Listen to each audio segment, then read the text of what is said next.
I thought I had everything figured out. 7 years of marriage, a beautiful house, a husband who seemed perfect on paper. Daniel was my whole world, and I spent every single day making sure he knew it. Dinner's ready. I called out one Tuesday evening, setting his favorite lasagna on the table. Daniel barely looked up from his phone, that small smile playing on his lips, the one that wasn't meant for me. Thanks, I'll eat later.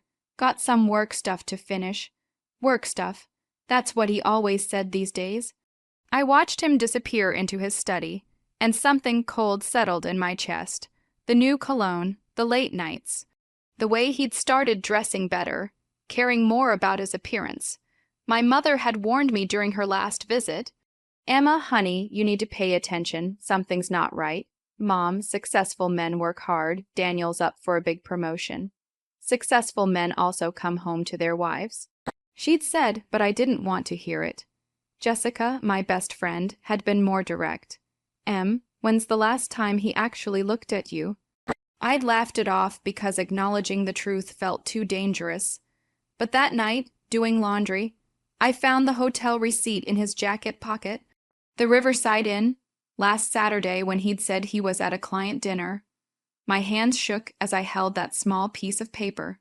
My perfect marriage, my perfect life. It was all built on lies I'd been too scared to see. The confrontation came on Tuesday. What used to be our date night?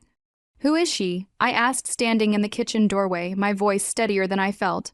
Daniel looked up from his laptop and I saw it, the flash of guilt quickly replaced by defiance. What are you talking about? I threw the receipt on the table. Who is she? He stared at it for a long moment, then sighed like I was the one inconveniencing him. Her name is Vanessa. Just like that. No denial, no apology. Just a name, delivered like he was introducing me to a colleague. How long? 6 months. He closed his laptop. Look, Emma, this isn't working anymore. You and me, we're not working. We're not working. My voice cracked. I've done everything for you, everything. That's the problem, he said, standing up. You've made your whole life about me. Vanessa, she's different. She's ambitious, independent. She understands what I need. And what do you need, Daniel? What could she possibly give you that I haven't? Passion, he said simply. Excitement, she challenges me. You just cook and clean and wait for me to come home. I need more than this suburban housewife routine. Each word was a knife. I stood there in the apron he'd bought me for Christmas, in the kitchen where I'd made him breakfast that morning, and felt myself disappearing. So that's it, 7 years and you're just done. I'm moving out this weekend, he said. I'll send someone for my things. He walked past me and I caught a whiff of that cologne. The one she probably picked out, Daniel. I called after him. Did you ever really love me? He paused at the doorway but didn't turn around. I loved who I thought you were. I just wish you'd been more. The next 3 months were hell. Daniel didn't just leave me. He humiliated me. I saw them everywhere. At the grocery store, holding hands by the organic vegetables. At the coffee shop I used to go to every morning. Their photos flooded social media, romantic dinners, weekend trips, all the things he'd stopped doing with me years ago. Our friends scattered like roaches when the lights come on. Mark and Stephen, Daniel's college buddies, stopped replying to my texts. Brian and Sophie, the couple we'd done game nights with every Friday, suddenly became ghosts. Sophie texted once, "It's complicated, Em. Brian works with Daniel, so we need to stay neutral." Neutral, my pain was inconvenient, so they chose his side. My mother flew in from Portland and found me at 2 in the morning, still in yesterday's clothes, sitting on the bathroom floor. "Emma, baby, you need to get up," she said, kneeling beside me. "I can't, Mom. I just can't. Yes, you can. You need to fight for yourself."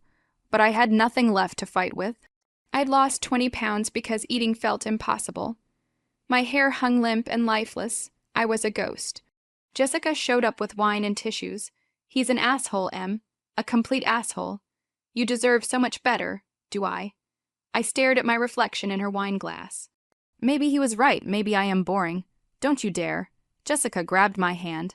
Don't you dare let him make you believe his bullshit. Then Amy called Daniel's younger sister, who I'd always gotten along with. "Emma, I'm so sorry." she said, her voice tight with anger. I told him he's making the biggest mistake of his life, but he won't listen. He's being a complete idiot. It's not your fault, Amy. I know, but you're family to me. You'll always be family. Don't forget that. After she hung up, I sat there thinking about her words. If even his own sister thought he was wrong, maybe I wasn't the problem. Maybe, just maybe, I'd been blaming myself for someone else's cruelty. 3 months after Daniel left, the divorce papers arrived. My lawyer, Mr. Harrison, called me into his office looking angrier than I'd ever seen him. "Emma, you need to see this," he said, pushing the papers across his desk. I read Daniel's demands and felt my blood run cold. He wanted the house. My house, the one my grandmother had left me before we were even married. "He can't do this," I whispered. "You're damn right he can't," Mr. Harrison said. "That house is your separate property. He has no legal claim whatsoever. This is just him being vindictive." I found out why that evening when I made the mistake of checking Instagram. Vanessa had posted a photo of my house with the caption, "Can't wait to renovate my dream home. House, sparkles, my dream home." The house my grandmother had loved, where I'd planted roses in the garden, where every corner held my memories. And she wanted to take it from me. That night, I stood in front of the bathroom mirror, really looked at myself for the first time in months. I saw a woman I'd forgotten existed. The girl who'd graduated top of her class in graphic design. The woman who'd given up her career to support Daniel's dreams while burying her own. "No more," I whispered to my reflection. I didn't know what that meant yet, but something shifted inside me. Something hard and bright and furious. I called Jessica. "I need your help. Anything," she said immediately. "I need to remember who I was before him." Jessica dragged me to a salon the next day where her friend Maya worked. "Trust me," Maya said, running her fingers through my neglected hair. "I'm going to make you feel like yourself again." 3 hours later, I walked out with a shoulder, length cut and subtle highlights. When I caught my reflection in a store window, I almost didn't recognize myself. I looked alive. "How do you feel?" Jessica asked, like I can breathe again. Next came the gym. Not to make Daniel jealous, but because I needed to feel strong. I hired Marcus, a former military trainer who didn't do pity parties. "You want to feel powerful again?" he asked during our first session. "Yes." "Then let's build power." Every workout hurt, but it was a good hurt. Each rep was me reclaiming myself. I updated my LinkedIn profile and called Catherine, my old boss from before I'd quit to support Daniel's career. "Emma, I've been thinking about you," Catherine said when we met for coffee. "Are you looking to come back?" "I think I am." "Good, because I have projects that need someone with your eye." "Interested?" Within a month, Catherine offered me a permanent position. Better title, better pay than I'd ever made.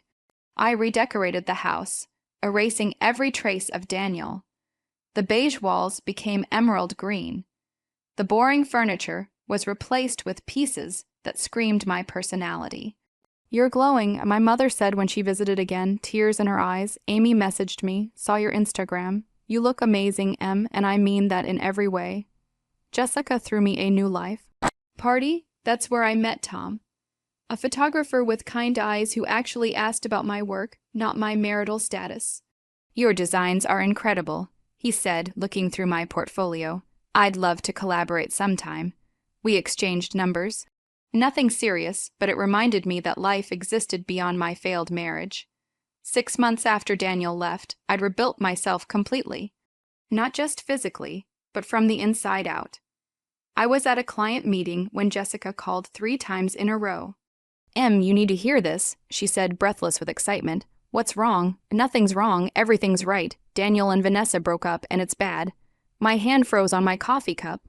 "What happened?" "Vanessa cheated on him with his boss, Richard, and she got promoted because of it." I should have felt satisfaction, but I only felt. "Curious. There's more," Jessica continued. "Daniel got demoted. The whole office knew about their affair, and it created problems. He lost the promotion he left you for." The irony was almost poetic. Over the next few days, Amy filled in the details. Vanessa never loved him, she told me. She was dating Daniel to make Richard jealous. It worked. Richard left his wife for her, gave her Daniel's promotion, and now Daniel's left with nothing. How is he broken? Amy said quietly. He's been calling Mom, crying. Says he made the biggest mistake of his life. But I felt nothing, or rather, I felt free. Then, on a Thursday evening, my doorbell rang. I opened it to find Daniel standing there, looking like a stranger. His clothes were wrinkled, his eyes red, rimmed, his whole posture screaming defeat. "Emma," he said, his voice cracking. "Can we talk, please?" I stood there looking at the man who destroyed me and felt nothing. Part of me wanted to slam the door. Another part, the part that had loved him for 7 years, felt a small twinge of pity. I stepped aside. "You have 5 minutes." Daniel walked into what used to be his home and stopped, staring around in shock. The house was transformed, beautiful, vibrant, mine. "You changed everything," he said softly. "I changed myself. I corrected." He sat on my new couch, looking small and pathetic. "I made a terrible mistake, Emma. I was an idiot. I threw away everything for someone who didn't actually care about me." I crossed my arms. And I want to fix this. I want us to try again. I want to come home." The audacity should have made me angry, but I felt strangely calm. "Let me understand," I said slowly. "You left me for another woman. You humiliated me publicly. You tried to take my house. You told me I was boring. And now that she's dumped you, you want to come home." He had the decency to look ashamed. I was wrong about everything. "You were the best thing in my life, and I was too stupid to see it." "You're right about one thing," I said quietly. "You were stupid?" Hope flickered in his eyes. "Emma, please. I love you. I never stopped loving you." "No, Daniel. You loved what I did for you. You loved having someone who made your life comfortable while you chased excitement." I walked to the door and opened it. "I forgave you the day I decided to stop letting your betrayal define me, but forgiveness doesn't mean reconciliation. What are you saying?" His voice trembled. "I'm saying I don't want you back. I don't need you back. I rebuilt my life without you, and it's better than anything we ever had." Tears filled his eyes. "But I need you. That's not my problem anymore. Goodbye, Daniel." He stood slowly, disbelief written across his face. "You're really not going to give me another chance. I gave you 7 years of chances. I chose you every day for 7 years. You made your choice. Now I'm making mine." Daniel stood at my door, refusing to leave. "You can't mean this. We were married for 7 years. That has to mean something." "It means something," I said calmly. "It taught me what I'll never accept again." That's when Tom pulled into my driveway, carrying a portfolio. He saw Daniel and immediately positioned himself slightly between us. "Emma, is everything okay?" he asked. I smiled, genuinely smiled. "Everything's fine. Daniel was just leaving." Daniel's face cycled through confusion, jealousy, rage, and finally, defeat. "Who is this?" he demanded. "Someone who respects me." I said simply. Tom extended his hand professionally. "Tom Richardson, and you are her husband," Daniel said reflexively. "Ex-husband." I corrected. The divorce was finalized last week. "Mr. Harrison had protected my house and gotten me a favorable settlement. Everything was finally, legally done." Daniel's eyes widened. "Finalized, but I thought." "You thought wrong." I took the portfolio from Tom. "Thank you for bringing this by." Tom nodded, understanding. "I'll call you later about dinner." "I'd like that," I said warmly. Daniel watched Tom leave, then turned to me with desperation. "So you've moved on, just like that?" "Not just like that," I replied. It took 6 months of therapy, self-reflection, and learning to value myself again. But yes, I've moved on. The question is, why haven't you? He had no answer. "I need to know something." Daniel finally said, "When I showed up here tonight, did you feel anything? Any love left for me at all?" I considered lying, then realized he didn't deserve that kindness. I felt relief. I said honestly, "Relief that I'm not that woman anymore. The woman who would have taken you back, who would have accepted your excuses, who would have settled for being your backup plan." His face crumbled. "Emma." I hope you find what you're looking for, Daniel. I really do, but you won't find it here. I closed the door softly and listened to his footsteps retreating down my driveway. When his car pulled away, I felt the final weight lift from my shoulders. Jessica called immediately. Well, please tell me you didn't fall for his tears. I showed him the door, I said, surprised by how steady I felt. I actually felt nothing, not anger, not satisfaction, just indifference. That's called healing, babe, she said proudly. Amy called the next morning. Emma, I'm so proud of you. Daniel came to my place last night devastated. He actually expected you to take him back. That's the problem, I said. He expected it. He never considered that I might choose myself. For what it's worth, I hope we can still be friends, Amy said. You were always too good for my brother. Over the following weeks, I heard about Daniel's continued downfall. He'd moved back in with his parents. He'd been passed over for another promotion. He'd tried reaching out to Vanessa, who'd blocked him everywhere. But none of it brought me satisfaction. I was too busy living my own life. Tom and I grew closer, but I was careful this time. I wasn't looking for someone to complete me. I was already complete. I like who I am around you, I told him one evening. That's because you like who you are, period. He replied, I'm just lucky enough to witness it. Catherine promoted me to creative director. I bought out Daniel's portion of the house with my settlement money. I took a solo trip to Italy, something I'd always dreamed of. Standing in front of the Trevi fountain, I threw in a coin and made a wish, not for love or revenge, but for continued strength to choose myself. When I posted photos from my trip, I noticed Daniel had viewed them. He'd unblocked me, probably hoping for a chance to reconnect. I blocked him back. That chapter was closed. 6 months after Daniel's failed attempt to return, I was featured in a design magazine. Rising from the Ashes, How Emma Chen Rebuilt Her Career and Her Life. I received hundreds of messages from women who saw themselves in my story. Jessica framed the magazine cover. Remember when you couldn't get off the bathroom floor? Look at you now. My mother flew in for my 31st birthday. I was so worried about you, she admitted, but you proved you're stronger than I ever imagined. The party was intimate, Jessica. My mother, Amy, Marcus, Maya, Catherine, Tom, and new friends from work. These were people who valued me, who showed up. Daniel wasn't there, but his absence didn't create a void. It created space for better people. Tom pulled me aside. I have something for you. He handed me a photo he'd taken during our first collaboration. Me reviewing designs, completely focused, a slight smile on my face. This is how I see you, he said, strong, passionate, completely yourself. I looked at the photo and barely recognized the woman in it. Not because I'd changed, but because I'd finally become who I was always meant to be. Later that night, after everyone left, I sat in my living room. My house, my space, my life, and reflected on everything. Daniel's betrayal had felt like the end of my world, but it had been a beginning. My phone buzzed, an unknown number.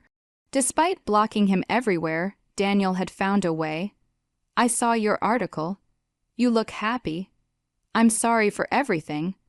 I hope someday you can truly forgive me. I read it once, felt a brief flash of the old pain, and deleted it. Forgiveness wasn't something I owed him. It was something I'd given myself when I chose to move forward. I didn't respond. That silence was my final answer. Tom texted, "Had a wonderful time tonight. You're incredible, Emma."